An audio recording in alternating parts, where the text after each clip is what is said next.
Tasarım dünyasından herkese merhabalar diliyorum. Kanalıma hoş geldiniz. Bugün çok güzel bir projeyle karşınızdayım. Geri dönüşüm bir projesi. Bu projede eski işe yaramayan ama atmaya da kıyamadığınız bu şekilde sıvı sabunluklarınız varsa, bende 2 tane var şu an. 2 tane yapacağım. Bunlardan çok güzel objeler tasarlayacağız. Bunun için çimento esaslı olan ince sıvı harcına ihtiyacımız var. Kalekim diye satılıyor. Boyama, seramik kaplama, tuğla, duvar, beton yüzeylerde kullanılan bir malzeme. Hemen bunu suyla karıştırıyorum. Çok eklemiyorum. Karıştırdıkça suyunu ekleyeceğim.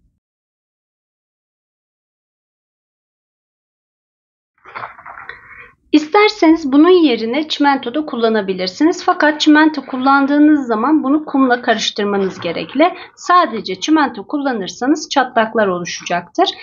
Bu kalekim hazır bir malzeme. Bütün malzemeler karışmış olduğu için sadece sizin bunu suyla karıştırıyor olmanız yeterli olacaktır. Kek gibi kıvamı hafif akışkan olacak şekilde iyice karıştırın. Yapmak istediğiniz plastiğin ne kadar büyüklükte olmasına karar verdikten sonra bunu güzelce bir yağlıyoruz. Herhangi bir sıvı yağ ile yağlıyoruz. Kenarlarını da yağlıyorum.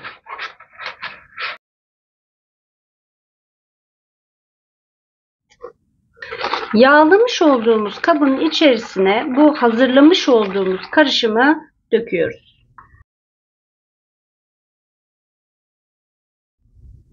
Sıvı sabunluğun uç kısmını çıkardım. Şimdi bunu tam ortasına gelecek şekilde yerleştireceğim. İsterseniz herhangi bir cetvel yardımıyla da orta kısmını hesaplayabilirsiniz. Şu şekilde tam ortası burada olacak. Ortasına yerleştiriyorum. Yaklaşık olarak 2 gün kadar bekledim. Artık bunu buradan çıkartabiliriz. Etrafını yağladığımız için çok çabuk bir şekilde kabından ayrıldı.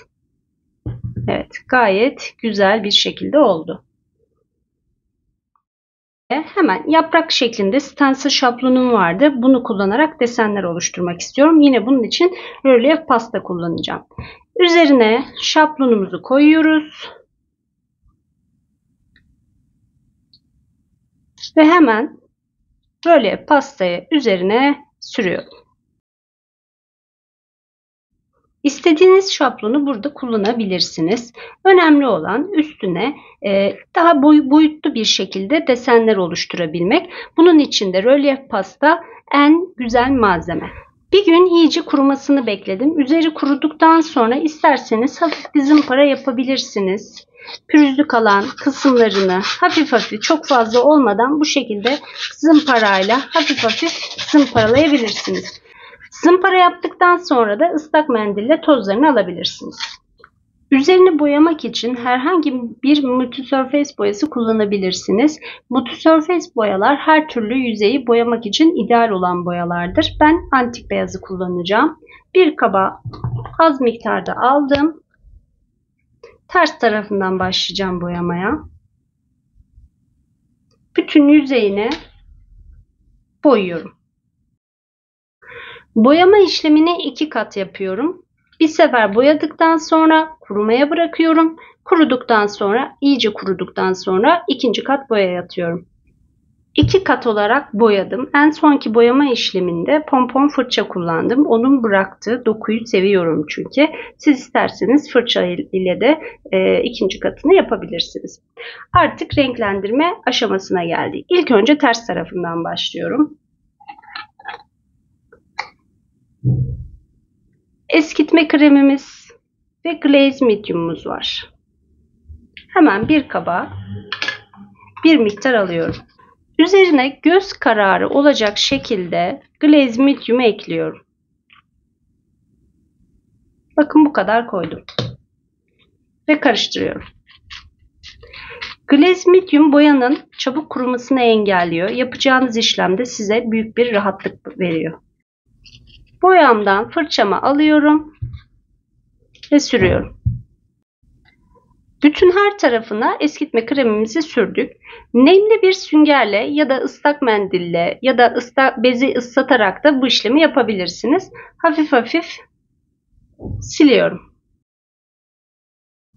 Süngerle ne kadar çok silerseniz rengi o kadar açılacaktır. Üst kısmını renklendirmek için de yine Multi Surface boyalarından kullanıyorum. İstediğiniz renkleri kullanabilirsiniz. Çok az miktarda aldım. Üzerine Glaze Medium ekliyorum. Ve istediğim gibi bunları karıştırdıktan sonra fırçamla istediğim kısımlarına süreceğim. Islak süngerle yine üst kısmını siliyorum.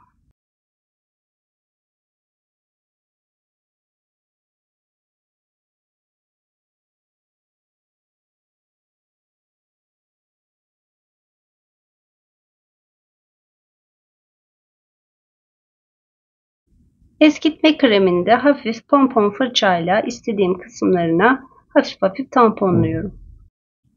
En son biraz ışıltı yapmak istiyorum. Bunun için de su bazlı parmak yaldız kullanacağım, altın rengi. Hemen parmağımla alıyorum.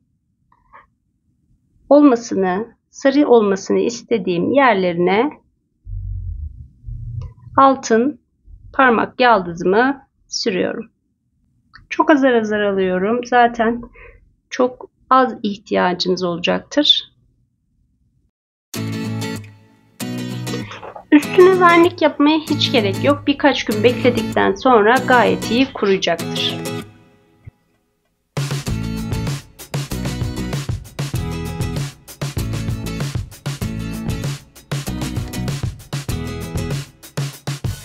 Bir tasarım daha sonuna geldik. Umarım sizler de beğenmişsinizdir. Bir sonraki tasarımımda tekrar buluşmak dileğiyle. Kendinize çok iyi bakın. Hoşça kalın.